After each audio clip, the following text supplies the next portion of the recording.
2025 का आगाज हो चुका है और इसी के साथ सियासी टक्कर की भी शुरुआत हो गई है। इस साल बिहार और दिल्ली में चुनाव होने वाले हैं और दोनों ही राज्यों में राजनीति का बड़ा खेल शुरू हो गया है। आज इन्हीं दोनों पर होगी सबसे बड़ी टक्कर सीएनबीसी आवाज के थर्सडे एडिशन में, यानी गुरुवार एडिशन में।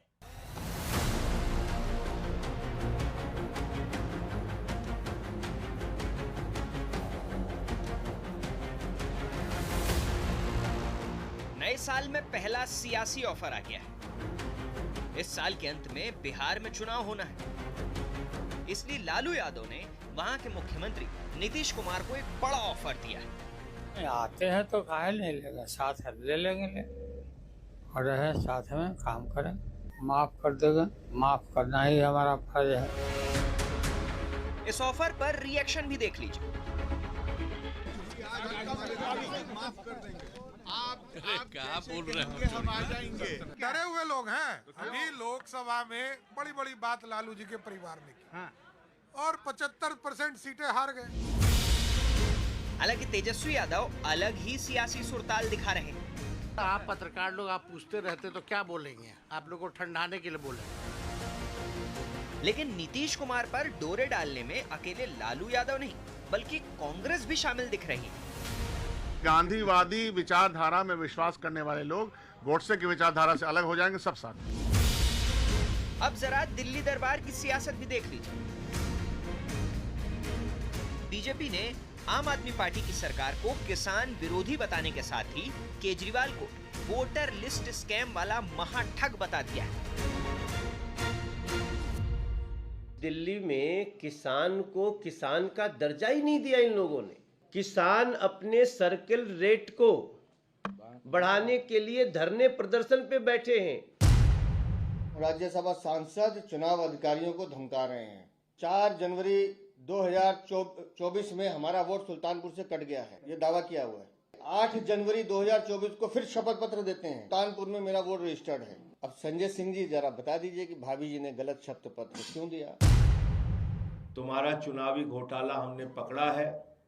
तुम दिल्ली में वोट कटवा के चुनाव जीतना चाहते थे, उन मंसूबों पे पानी फिर गया है। तो अब विचलित होकर तुम कुछ भी बोल रहे हो, तुम्हारे साथ हमारी संवेदना है। तो आज 2 राज्यों की चुनावी हलचल पर होगी देश की सबसे बड़ी राजनीतिक बहस। दिल्ली टू बिहार, सियासत अपार। तो अब वक्त है सुप्रसिद्ध विश्लेषण का। दिल्ली से बिहार तक सियासी चाल ढाल का विश्लेषण। लालू के ऑफर की इनसाइड स्टोरी। आरजेडी का प्रदर्शन शर्मनाक रहा है। आरजेडी मात्र 4 सीटों पर जीती है और आरजेडी का स्ट्राइक रेट 2024 के लोकसभा में 17% रहा है। एनडीए का प्रदर्शन शानदार रहा है। 40 में से 3 सीटों पर एनडीए जीती और जेडीयू का स्ट्राइक रेट 75% है। जेडीयू 12 सीटें जीती है। लोजपा का भी स्ट्राइक रेट बहुत अच्छा है। अब मैं बताऊं नीतीश पर डोरे क्यों है। राजद का जो समीकरण है वो मुस्लिम यादव है, यही समाजवादी पार्टी का यूपी में समीकरण है, लेकिन मुस्लिम और यादव के भरोसे है। लेकिन नीतीश के साथ आने से कुशवा, कुर्मी, पिछड़ा, दलित के साथ महिला वोट बैंक बड़े रूप से जुड़ता है, तो उसका फायदा लेना चाहते हैं। लेकिन दिल्ली दरबार का हाल क्या है?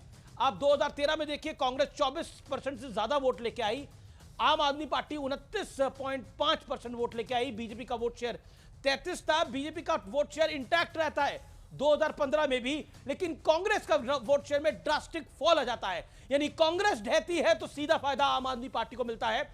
54%, यानी जो मुसलमान वोट है दिल्ली का, वो निर्धारित वोट है और अधिकतर सीटों पर मुसलमान, यानी 35 से ज्यादा सीटों पर मुसलमान का एक अच्छा वोट शेयर है। इसी वजह से क्या आम आदमी पार्टी बार बार सत्ता में आ रही है, बार बार बीजेपी ये कहती है। लेकिन आम आदमी पार्टी का कंसिस्टेंट वोट शेयर है 54% और बीजेपी का वही 33-32%। लेकिन 2020 का बहुत महत्वपूर्ण चुनाव है। यहां कांग्रेस पहली बार इतिहास में दिल्ली में, जहां उसने इतने वर्ष राज किया, 5% से नीचे आती है और उसके बाद आम आदमी पार्टी एक बड़ा पॉलिटिकल कॉम्प्रोमाइज भी करती है कांग्रेस के साथ, और कांग्रेस भी बड़ा पॉलिटिकल कॉम्प्रोमाइज करती है 24 के लोकसभा चुनाव में, लेकिन साथ आके भी कुछ नहीं कर पाते। लेकिन आम आदमी का वोट शेयर वही 53-54%, लेकिन बीजेपी अपना वोट शेयर बढ़ाती है। यानी यहां पर 38% से ऊपर बीजेपी अपना वोट शेयर मेंटेन करती है। और यह कहानी अगर दिल्ली में बदल जाती है इस बार, तो फिर आपके लिए खतरा है। लेकिन मुसलमान वोट यहां पर एक मजबूत है, वो एक मुश्त आपको जाता रहा है अभी तक। लेकिन 2020 का चुनाव 38 सीटों पर आप और बीजेपी के बीच हार का अंतर 2000 से 20,000 के बीच में था। कांग्रेस के वोट शेयर में अगर सुधार हुआ तो बीजेपी को फायदा मुमकिन है। बड़ा सवाल क्या है? बड़ा सवाल यह है कि 2025 के सियासी चुनाव में रेवड़ी बांटने से लेकर पाला बदलने जैसे ऑफर लगातार दिए जा रहे हैं। कल प्रधानमंत्री की महत्वपूर्ण रैली भी है, तो उसमें भी नजर आएगी। Doctor Sudhanshu Trivedi, member of parliament, Rajya Sabha member of parliament, मेरे को ज्वाइन कर रहे हैं। स्पोक्स पर्सन भी है भारतीय जनता पार्टी के। मेरे साथ प्रियंका कक्कड़ हैं। प्रियंका कक्कड़ आम आदमी पार्टी की नेता हैं, प्रवक्ता हैं, और इस समय मीडिया उनका देख रही है। मेरे साथ प्रोफेसर अनवर पाशा हैं, उनका अभिनंदन है, राजद के प्रवक्ता है और वरिष्ठ नेता हैं उनके।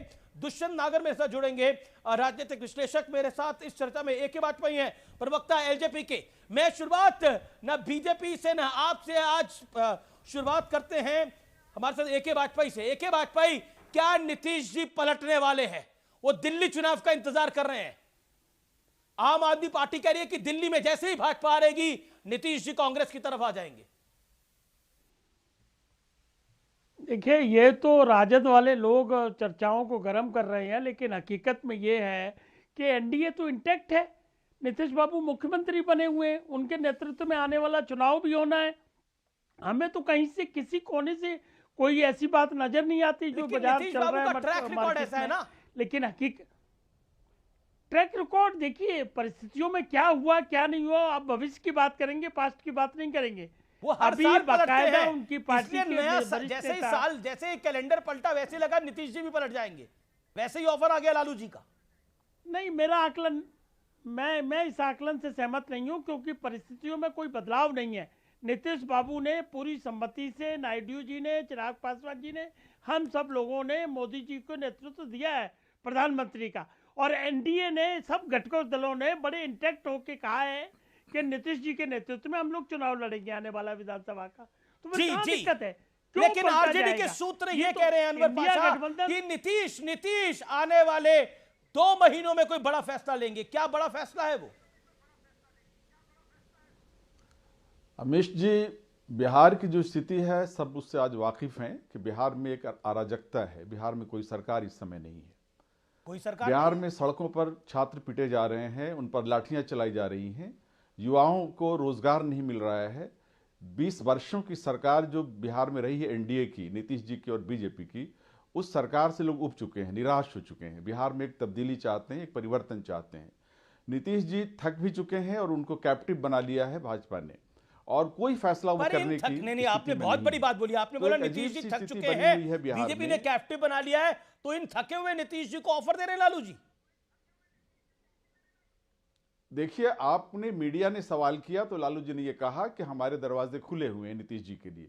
और नीतीश जी सिर्फ नहीं, नीतीश जी के साथ जो जेडीयू है उसके जो मेंबर हैं, आज जेडीयू दो हिस्सों में बढ़ चुका है।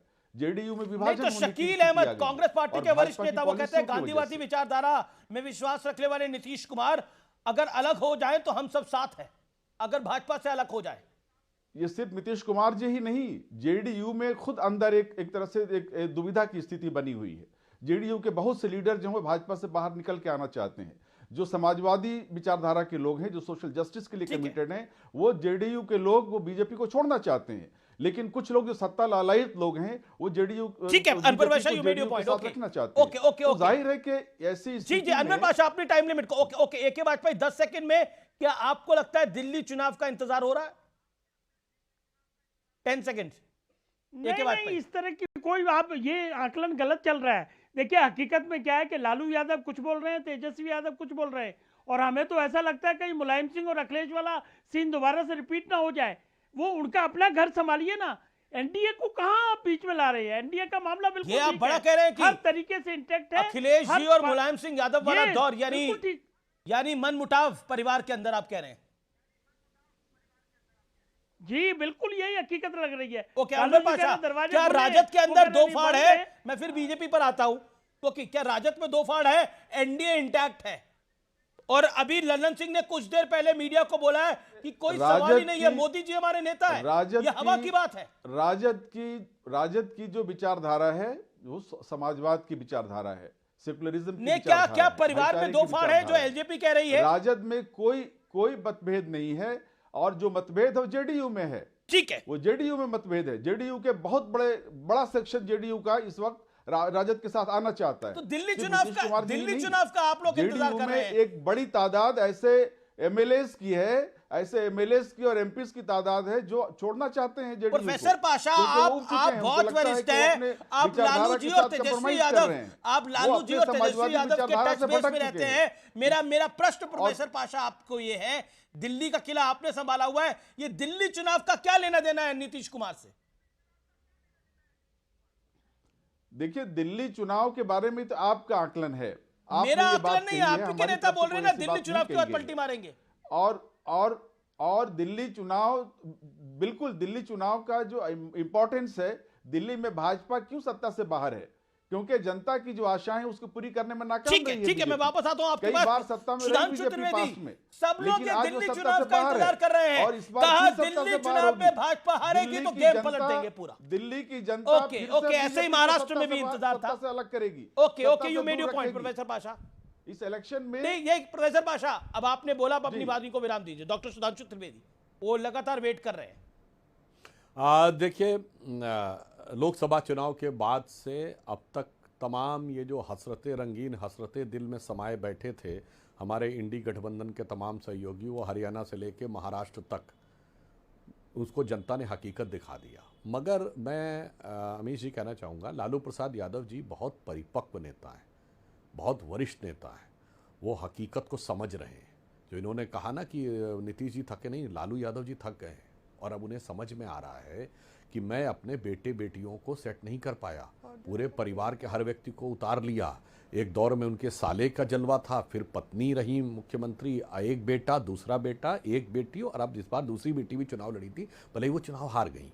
तो मतलब कुल मिला के उन्हें समझ में आया 20 साल से सत्ता नहीं आई है, और अब हरियाणा और महाराष्ट्र ने साफ दिखा दिया है कि पूरी तरीके से इंडी गठबंधन का लिफाफा फट चुका है। इवन जिन राज्यों को हम ये देखें कि कश्मीर और झारखंड, जहां एनडीए की सरकार नहीं बनी, वहां भी कांग्रेस पूरी तरीके से निष्प्रभावी साबित हुई है, कांग्रेस अब भार होने लगी है।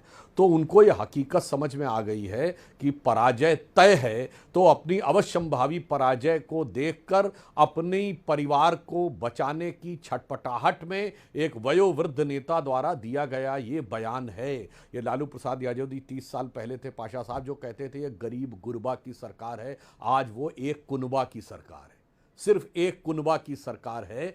इसलिए लालू यादव जी ने अपने बेटे बेटियों, परिवार, सबकी क्षमता को आंक लिया है कि अब शिजरा बिखरने वाला है, तो धरातल के ऊपर लोकसभा चुनाव से लेके और महाराष्ट्र चुनाव तक जो चकनाचूर हुए हैं अरमान, उनमें से निकली हुई एक चीख है, उसमें से निकली हुई एक छटपटाहट है, और एक समझदार बुजुर्ग नेता की अपनी धरातल के नीचे से खिसकती हुई धरती को समझने की हकीकत है। इतनी सी बात नहीं समझ पा रहे हैं तो कोई क्या बताए इसमें।